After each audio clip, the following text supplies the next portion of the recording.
Fala galera, aqui é o Adriano, mais conhecido como Kaiba. A gente vai falar da banlist, tá? Como vocês viram no título, a banlist ela vai ser dissecada de A a Z. O que eu quero dizer com isso? Nessa série de vídeos a gente vai falar sobre algumas cartas que estão banidas e o porquê delas estarem banidas, tá? A gente também vai trazer uma proposta de como poderíamos consertar a carta através de uma errata, ou se ela realmente poderia ser liberada agora. Então, essa discussão vai ser feita também. Queria pedir para vocês deixar no comentário o que vocês acham das cartas que a gente vai abordar aqui e do vídeo em si também. Queria pedir que se vocês já pudessem deixar o like de vocês. Se você não gostar do vídeo, tudo bem. Você pode pegar, tira o like depois, mas já deixa o like agora, tá? E vamos embora pro vídeo.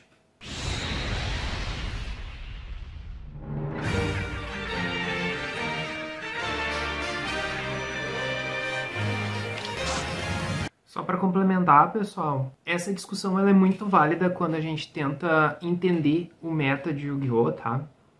E analisar a história, pra gente entender aonde a gente tá indo e onde a gente quer chegar, a gente precisa entender a nossa história, né? Então, trago aqui esses pontos para que vocês possam refletir também, e a gente vai abordar a partir de agora as cartas, ok? Bem, o primeiro da lista é Arquinemesis Protoss. Ele é o primeiro da nossa lista e ele foi um dos últimos a ser banido na última lista que a gente teve agora recentemente. Então, o efeito dele, como vocês sabem, né, ele não pode ser normal, invocado ou setado. Ele tem que ser invocado banindo 3 monstros de atributos diferentes do cemitério, ou com a face para cima no campo, né? Ele não pode ser destruído por efeito de cartas, pode declarar um atributo no campo, destrói todos os monstros desse atributo, e até o próximo turno nenhum jogador pode fazer Special Summon do atributo que você declarou. Ele é uma carta relativamente nova, ele foi lançado em Eternity Code, ele foi banido agora, em janeiro, né? Então, o set dele é de 2020, é uma carta relativamente nova, ele foi banido com menos de 2 anos de game. Então, basicamente, ele é uma Floodgate com wipeout de monstros, né? Então, ele não pode ser destruído. Se você declarar Dark, por exemplo, ele não é destruído, e aí o oponente vai ficar até o próximo turno sem poder invocar Dark. Então, é uma carta extremamente abusiva, tal. Ele é o Wyrm, então o Short Soul tinha uma capacidade de adicionar ele muito, muito, muito fácil. A Konami decidiu por essa abordagem de banimento dele, eu acredito que foi uma abordagem correta, porque estava bem complicado mesmo, ele era uma carta muito abusiva, ele criava uma condição de jogo onde não havia condição de jogo, chega a ser paradoxal, mas é mais ou menos isso, tá? Então esses foram os motivos do porquê a Konami baniu ele. Pessoalmente eu concordo muito com o banimento dessa carta, né? Ela tem status para ser banida e ela é uma carta que foi feita há pouco tempo, né? Ela é de Eternity Code, então é uma coleção nova, relativamente nova, mas devido ao design ruim, digamos assim, ela ser adicionável, ser uma Floodgate, ela foi banida. Como a gente poderia fazer para consertar o Protoss, tá? Entre as várias ideias que a gente poderia ter para consertar ele, eu acredito que o efeito dele ser uma vez por duelo, talvez fosse ser interessante para tentar barrar ele, e ainda seria uma carta jogável, não seria uma carta completamente descartada. E acho que ficaria um pouco mais justo também. Agora a gente vai para o próximo da lista, que é o Blackwing Gofu da Veg Shadow. Ele foi lançado em 2016 no set The Dark Illusion. Ele foi banido em fevereiro de 2018. Uma diferença dele é que ele foi uma carta claramente produzida por uma outra era, né? Então ele foi lançado ainda em meio a Master Rule 3. Quando ele foi lançado, ele não era uma carta abusiva. O efeito do Gofu, ele não pode ser normal invocado, né? Ele tem que ser invocado quando tu não controla monstros. E quando tu faz esse Special Summon dele, você cria 2 tokens. Esses tokens eles não podem ser tributados e nem usados para invocação Synchro. Você pode banir ele e uma carta com a face pra cima não Tanner, tá? Que tu controle. Então tu dá alvo num Blackwing Synchro do teu cemitério cujo level seja igual e aí tu faz invocação especial, tá? E ele é tratado como Tanner.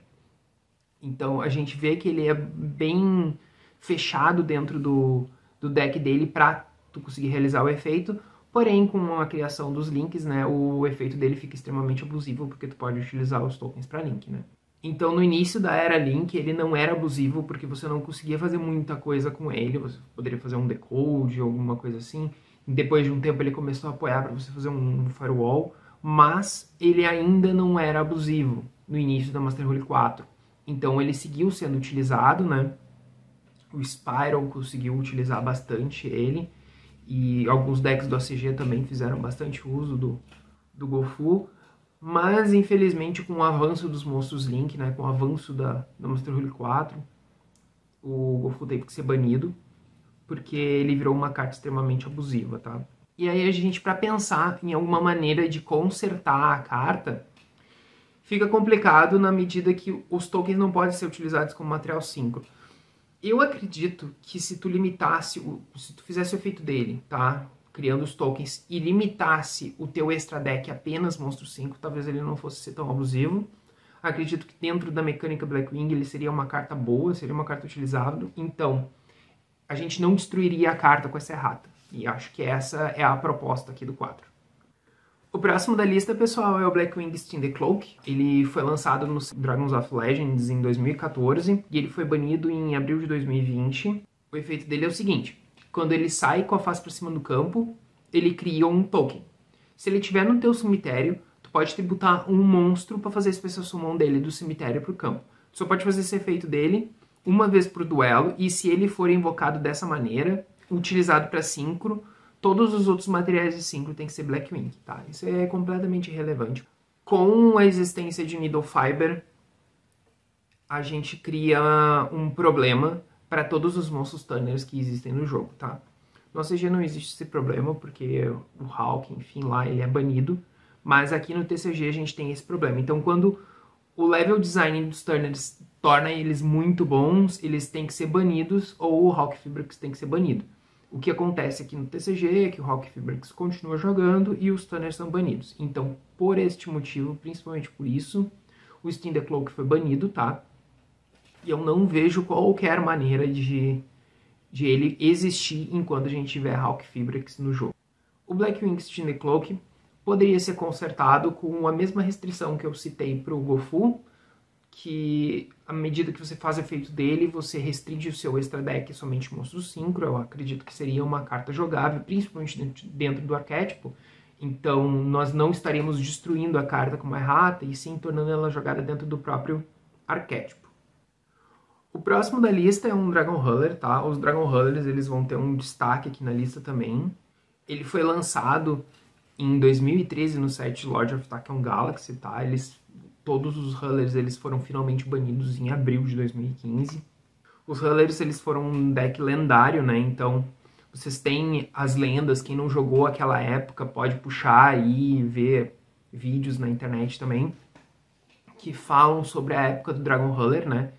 Que não foi Tier 0, o Holler nunca teve status de Tier 0, porque existia um deck chamado Spellbook, né? Então o Spellbook competia muito, apesar do Dragon Holler ele ser superior, o Spellbook ele apresentava uma jogabilidade muito boa e existia uma carta chamada Spellbook of Judgment, e ela tornava o deck muito forte. Mas o Blaster, até pelo efeito dele que a gente vai ver agora, conseguia se sair muito bem jogando contra, porque o Blaster era justamente utilizado para tirar uma das principais armas do Spellbook contra o Huller, né? Que era o Spellbook fazia o combo, aí ele chamava um Jogen por especial, e esse Jogen ele impedia o Dragon Holler de jogar. Só que se você tinha um Blaster, você começava a jogar, e a gente vai ver o porquê agora. Se tu tem ele na mão, tá? O Blaster, ou no cemitério, tu pode banir até 2 cartas de fogo ou dragão, tá? Monstros tipo dragão. E aí tu faz Special Summon dele, tá? Durante a end phase do oponente que você fez esse efeito, ele volta pra sua mão, tá? Tu pode descartar ele e um outro monstro de fogo, e então tu dá alvo numa carta no campo e destrói a carta, tá? Se ele for banido, tu pode adicionar um monstro fogo do deck pra mão. Tu só pode usar cada um dos efeitos do Blaster uma vez por turno. A gente vê que o baralho inteiro ele tem toda uma sinergia, né? Então todos os dragões trigam eles mesmos, né? Se banindo e adicionando. Ele foi um baralho que ele foi feito para ser imbricável, né? Claro, a gente tem uma situação que às vezes o baralho brica, né? Mas a sinergia dele era tão grande que essa possibilidade de brick ela era muito baixa. Então basicamente o deck era imbricável. Só adentrando um pouquinho mais no arquétipo do Dragon Holler, tá? ele era um arquétipo que abusava muito de monstros de rank 7, então a gente tinha cartas como Migiai, e a gente tinha outras cartas também como o Dracossack, então o primeiro turno era muito opressivo, né? Então tu fazia uma defesa ou tu fazia algo que controlava o oponente. Então o deck ele era muito explosivo, ele tinha uma capacidade de atacar muito grande e ele se abastecia muito com vários dos recursos que eram adicionáveis. Então era um baralho muito bom e muito opressor para a época que existiam, né? Então a gente pensa que é um baralho de quase 10 anos atrás, né? Enfim, ainda hoje em dia seria bem complicado se a gente tivesse todos os rulers à solta, né? O Blaster, principalmente... Aqui a gente cabe ressaltar também que o Tempest foi desbanido agora, recentemente, eu acredito que uns 2 anos atrás, e ele tem uma pequena relevância, ele teve uma relevância considerável, né, quando ele foi liberado como extender do Dragon Link, mas os demais eles teriam ainda mais relevância por causa do tipo deles, né, eles sendo fogo, água e terra. O Redox teria muita relevância em Machina, alguma coisa assim. O próprio Tidal ele teria muita relevância dentro de Mermaid ou alguma coisa assim. E o Blaster poderia ser utilizado até mesmo no Salamangreat com uma carta de Extender, então ficaria bem forte, né? Não acho que seria abusivo, mas não acho que é interessante pro jogo nesse momento, então eles continuam banidos. Como a gente poderia consertar os Dragon Hunters? Tá? Eu acho que eles poderiam manter os mesmos efeitos, mas tu só poderia ativar um dos efeitos por turno. Então, aí eles seriam muito mais justos, tá? Tu poderia fazer apenas um dos 3 efeitos no turno. Tu não destruiria a carta, tu ainda utilizaria eles de uma maneira muito mais como Extended do que como eles fechadinho no próprio deck deles. E poderia até ir a 3 de repente.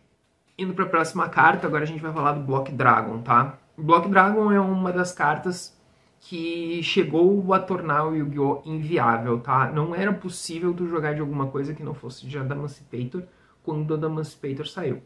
O efeito do Block Dragon é o seguinte, tu tem que fazer especial dele da mão, tá? Banindo 3 terra da mão ou do cemitério. Aí teus monstros rocha não são destruídos, exceto por batalha. E se ele for enviado do campo para o cemitério, tu pode adicionar até 3 monstros rock do deck para mão, cujo o nível deles some 8 ao total. O Block Dragon ele foi lançado no set da Dark Illusion, tá? Ele foi banido em setembro de 2020, então a gente tem uma situação que ele foi banido, a gente não estava tendo torneios presenciais, né? Agora que a gente está voltando a ter alguns torneios presenciais, a gente estava no meio da pandemia, e a Konami mesmo assim decidiu banir ele. Tinha muito torneio no Dueling Book e enfim, em outras plataformas online.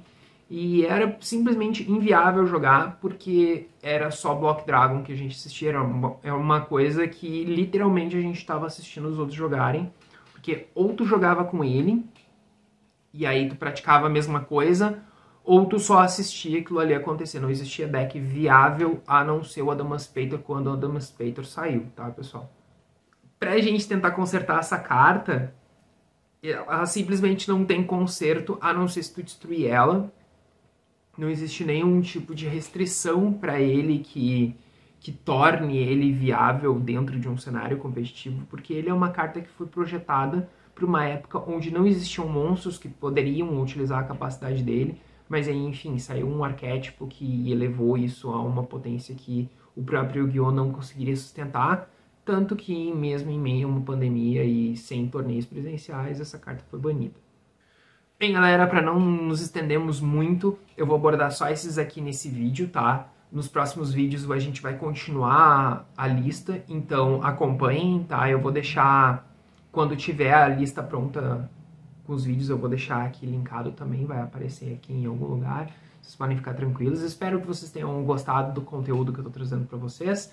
Se tiverem mais dicas, sugestões, podem deixar aqui nos comentários ou mandar DM, tanto faz. Pode seguir a gente nas redes sociais também, que a gente agradece bastante. Vocês vão ficar bem informados por lá também. A gente posta vários memes, várias coisas legais. Então, muito obrigado e até a próxima.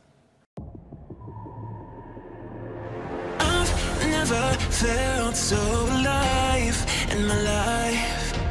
'Cause you make me come to life.